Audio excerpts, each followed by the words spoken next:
नहीं, नरेंद्र मोदी जी पूरा हिंदू समाज नहीं है, बीजेपी पूरा हिंदू समाज नहीं है, आरएसएस पूरा हिंदू समाज नहीं है. മോദി, നിങ്ങൾ ഹിന്ദു അല്ല. ഹിന്ദുക്കൾ വെറുപ്പ് പറയില്ല.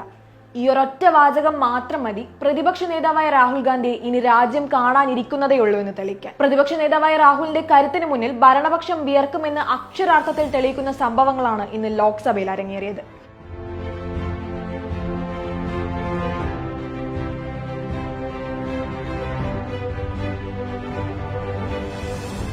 ഇന്ന് അദ്ദേഹത്തിന്റെ ചോദ്യങ്ങൾക്ക് മൂർച്ചയും വാക്കുകൾക്ക് ഗാംഭീര്യവും കൂടിയിരുന്നു.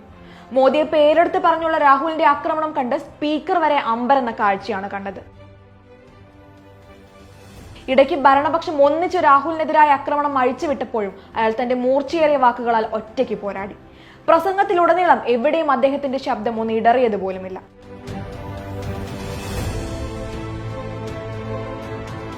അത്രയധികം ആത്മവിശ്വാസത്തോടെയും ദൃഢനിശ്ചയത്തോടെയുമുള്ള വാക്കുകളായിരുന്നു അവയോരോന്നും. ഓരോ വാക്കുകളിലും ഭരണപക്ഷത്തെ പ്രകോപിപ്പിക്കാനും അദ്ദേഹത്തിന് കഴിഞ്ഞു. ഹിന്ദുക്കളെന്ന് അവകാശപ്പെട്ട് BJP അക്രമവും വിദ്വേഷവും വിതയ്ക്കുകയാണെന്ന രാഹുൽ ഗാന്ധിയുടെ പരാമർശമാണ് ബഹളത്തിന് തുടക്കമിട്ടത്. और जो लोग अपने आप को हिंदू कहते हैं वो 24 घंटा हिंसा हिंसा हिंसा, नफरत नफरत नफरत, असत्य सत्य असत्य. ഹിന്ദു വെറുപ്പ് പറയില്ല, അക്രമത്തിൽ ഏർപ്പെടില്ല, അതിനാൽ നിങ്ങൾ ഹിന്ദു അല്ല എന്ന് പറഞ്ഞ് ആഞ്ഞടിക്കുകയായിരുന്നു രാഹുൽ ഗാന്ധി. बीजेपी पूरा हिंदू समाज नहीं है, आरएसएस पूरा हिंदू समाज नहीं है. ഹിന്ദുക്കളെന്ന് സ്വയം വിശേഷിപ്പിക്കുന്നവർ അക്രമത്തെയും വിദ്വേഷത്തെയും നുണകളെക്കുറിച്ചും മാത്രമാണ് സംസാരിക്കുന്നതെന്നും അവർ ഹിന്ദുക്കളെ പ്രതിനിധീകരിക്കുന്നവരല്ലെന്നുമാണ് രാഹുൽ BJPയെ ലക്ഷ്യമിട്ട് പറഞ്ഞത്.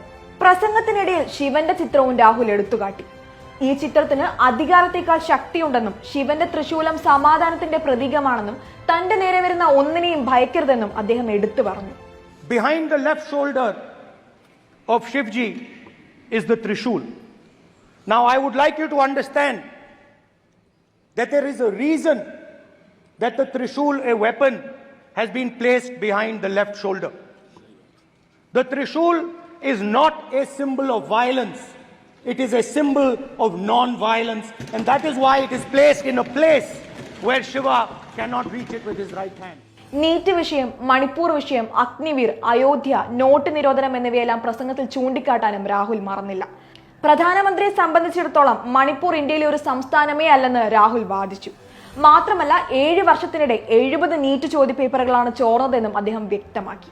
नीट पे एक दिन का डिस्कशन हो, काफ़ी ज़रूरी मामला है.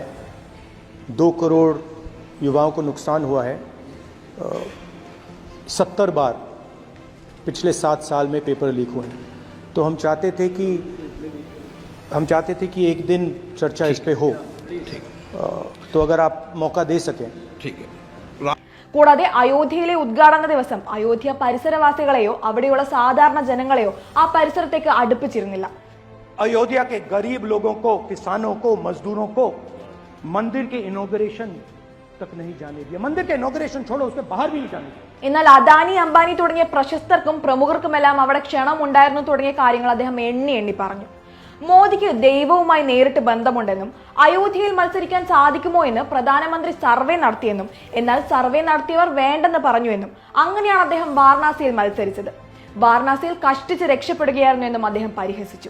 3 बार नरेंद्र मोदी ने टेस्ट किया, 2 बार क्या मैं अयोध्या से लड़ जाऊं, और सर्वेयर्स ने कहा अयोध्या में मत लड़ जाना. പരാമർശത്തിൽ രാഹുൽ മാപ്പ് പറയണമെന്ന് വരെ കേന്ദ്ര ആഭ്യന്തരമന്ത്രി അമിത്ഷാ ആവശ്യപ്പെട്ടുവെങ്കിലും രാഹുൽ കുലുങ്ങിയില്ല. ആത്മവിശ്വാസത്തോടെ ശബ്ദമുയർത്തി തന്നെ രാഹുൽ തുടർന്നു.